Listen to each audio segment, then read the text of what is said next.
If your doctor handed you a prescription last month, there is a real chance that pill is quietly stealing your memory. Not quickly, not dramatically, just slowly, week by week, erasing the sharpness and clarity you have worked your entire life to protect. And here's the part that will frustrate you most. This is not some rare side effect buried in fine print. Researchers at the University of Washington tracked over 3,000 adults for 7 years and found that regular use of certain common medications increased dementia risk by as much as 54%. 54%. These are not obscure drugs your doctor has never heard of. Several of them are sold over the counter. Some have been sitting in your medicine cabinet for years. Today we are naming all 7, explaining exactly what each one does to the aging brain, and giving you a specific, step-by-step plan to protect yourself starting this week. I'm Dr. Sarah Mitchell, and this channel exists to bring you the latest evidence-based health research designed specifically for adults over 60. If you have not subscribed yet, please do that now so you never miss what we cover each week. Now let us get into this, because what follows is genuinely important. The first medication on this list surprises nearly everyone. It is diphenhydramine. You probably recognize it better by its brand names: Benadryl, ZzzQuil, Tylenol PM, Advil PM. Millions of seniors reach for this every single night as a sleep aid. Millions more take it during allergy season without a second thought. But diphenhydramine belongs to a drug class called anticholinergics, and what anticholinergics do to the aging brain is deeply concerning. They block acetylcholine, which is the primary chemical your brain uses to form and retrieve memories. Block that chemical consistently, and the brain does not just slow down temporarily. Research published in JAMA Internal Medicine found that cumulative anticholinergic use was directly linked to a significantly increased risk of developing dementia. The researchers were not talking about decades of use. They saw measurable damage from doses taken over just a few months. Here is what makes this even more serious. A brain over 65 naturally produces less acetylcholine than it did at 40. When you add a drug that blocks what little remains, the cognitive impact is dramatically amplified. What causes mild drowsiness in a 30-year-old causes genuine memory impairment in someone your age. This is precisely why the American Geriatric Society placed diphenhydramine on their official Beers criteria list of medications considered inappropriate for older adults. If this is in your medicine cabinet, safer alternatives exist, and we will cover those shortly. The second medication is one you or someone you love is almost certainly taking: benzodiazepines. Xanax, Ativan, Valium, Klonopin. Prescribed for anxiety, panic attacks, and insomnia, they calm the nervous system effectively for short-term crises. But for daily, long-term use, the picture changes completely. A landmark study published in the British Medical Journal followed over 9,000 participants and found that regular benzodiazepine users faced a 66% increased risk of developing Alzheimer's disease. The researchers controlled for the anxiety itself as a variable, so this risk came from the drug, not the underlying condition. Let me tell you about Margaret, a 71-year-old who had been taking 0.5 milligram of Xanax every night for 3 years after losing her husband. By year 2, her daughter noticed she was repeating stories within the same conversation. By year 3, she could not remember appointments she had written down herself. Her new physician identified the benzodiazepine as the likely culprit and began a slow, carefully supervised taper over 6 months, paired with non-medication anxiety tools. Within 8 months of stopping, Margaret's recall had improved noticeably. Her daughter described it as watching her mother come back. This story repeats itself constantly in geriatric medicine practices across the country. Comment below. Are you or someone in your family currently taking one of the medications I have mentioned so far? Tell me what you have been experiencing. The third medication is Zolpidem, sold as Ambien. One of the most prescribed sleep drugs in the world, and particularly risky for seniors. Zolpidem works on the same brain receptors as benzodiazepines, suppressing your central nervous system to force sleep. But research from the National Institutes of Health shows it disrupts slow-wave sleep, which is the deep restorative phase where your brain literally clears out toxic proteins associated with Alzheimer's disease. You fall asleep faster, but the quality of that sleep undermines your brain's overnight cleaning cycle. Long-term users show measurable reductions in memory consolidation and processing speed. The FDA has issued multiple warnings specifically about zolpidem in adults over 65, recommending lower doses and strict limits on how long it is used. But here is what shocked me most when I was reviewing the full research landscape for this video. The fourth medication causing memory loss is one that almost nobody suspects. It is oxybutynin, sold as Ditropan.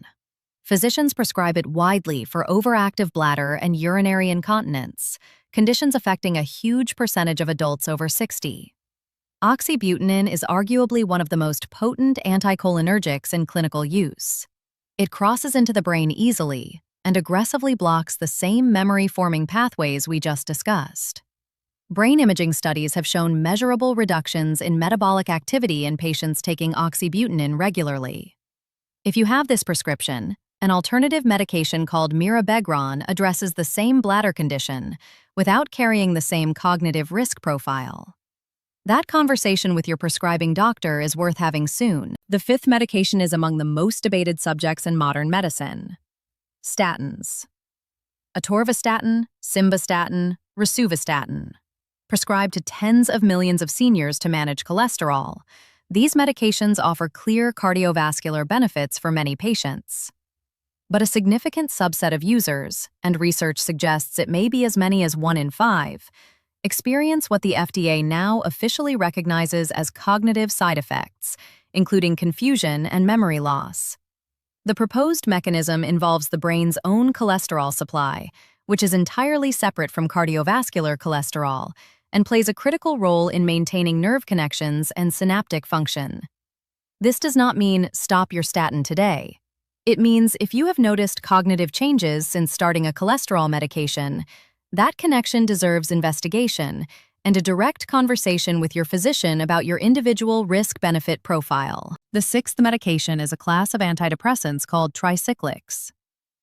Amitriptyline, sold as Elavil, and nortriptyline are prescribed not just for depression, but also for nerve pain, chronic migraines, and sleep disturbances in older adults. These drugs carry an extremely high anticholinergic burden, among the highest of any medication in common use. Newer antidepressants in the SSRI and SNRI families carry far lower cognitive risk. If you are currently on a tricyclic for any reason and you are over 60, ask your prescribing physician directly whether a safer alternative could address your condition equally well. Now, before I walk you through the complete action plan, I want to share one more piece of research that ties all of this together in a way that may permanently change how you look at your medication list. Scientists at Indiana University School of Medicine developed what is called the Anticholinergic Cognitive Burden Scale. They assigned numerical risk scores to hundreds of common drugs and found that seniors with a high cumulative burden, meaning they were taking multiple medications that each carry moderate cognitive risk, showed significant brain atrophy on MRI scans compared to those with low scores. Many seniors are simultaneously taking 3, 4, or 5 drugs that each carry some anticholinergic activity. No single pill looks alarming in isolation, but the total combined burden is quietly and steadily affecting memory and cognition. The seventh medication on this list surprises many people because it has an excellent overall safety reputation. Metformin. The most commonly prescribed type 2 diabetes medication in the world, metformin itself does not have anticholinergic properties, but long-term use depletes vitamin B12, and that depletion is the hidden danger. A study published in the Journal of Clinical Endocrinology found that nearly 30% of long-term metformin users develop a clinically significant B12 deficiency. And B12 deficiency causes memory problems, mental fog, and cognitive decline that is frequently mistaken for early dementia. The solution here is straightforward, but only if someone catches it. Frank was 68 when his physician ran a comprehensive blood panel during an annual physical. He had been on metformin for 11 years. His B12 level came back critically low. For the previous 2 years, Frank had been experiencing worsening forgetfulness and mental fog, and everyone, including Frank himself, had chalked it up to normal aging. After 6 months of high-dose B12 supplementation under physician supervision, Frank said his mental clarity felt like someone turned the lights back on. Here is exactly what you should do with everything you have just learned. First, write down every prescription and over-the-counter medication you currently take, including sleep aids, allergy pills, and pain relievers with PM in the name. Second, search the phrase anticholinergic drug score alongside each medication name to check its cognitive risk rating.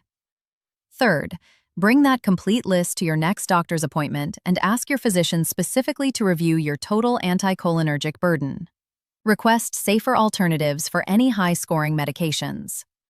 Fourth, if you take metformin, ask for a B12 blood level test at your next visit. If your level falls below 300 picograms per milliliter, discuss supplementation with your doctor. Methylcobalamin form at 1,000 micrograms daily is well tolerated and available at any pharmacy. Fifth, if you currently take a benzodiazepine or zolpidem on a regular schedule, please do not stop abruptly. Stopping these medications without a medically supervised taper can trigger serious withdrawal effects. Work with your physician to reduce the dose gradually over weeks or months with appropriate support. Let me be completely clear about something. I am not telling you to abandon medications you genuinely need. Some of these drugs provide real benefits that may outweigh their risks for your specific health situation. What I am asking you to do is have an informed, direct conversation with your doctor, because many of these cognitive effects are partially or fully reversible when caught and addressed early. Comment, reviewing my list, if you are going to look up your medications after this video. And if you have already noticed memory changes or mental fog that you suspect might be connected to something you are taking, comment, noticed changes, below, so others in this community know they are not alone in that experience. Here is what the evidence tells us, summarized in one sentence. Many cases of what appears to be age-related memory decline are actually medication-induced cognitive impairment, and that distinction matters because it means the damage can often be stopped and partially reversed. Research consistently shows that when these medications are reduced, replaced, or supplemented appropriately under physician guidance, many seniors experience meaningful improvements in memory, processing speed, and mental clarity within months. If today's information was valuable to you, please share this video with someone you care about, particularly anyone who has recently expressed concern about their memory. Subscribe to this channel if you have not already, because next week we are covering the 5 nutrient deficiencies that are shockingly common in adults over 60 and directly linked to accelerated cognitive decline. That video could genuinely change how you approach your daily nutrition. I'm Dr. Sarah Mitchell. Your brain has carried you through an entire lifetime. It is absolutely worth protecting now.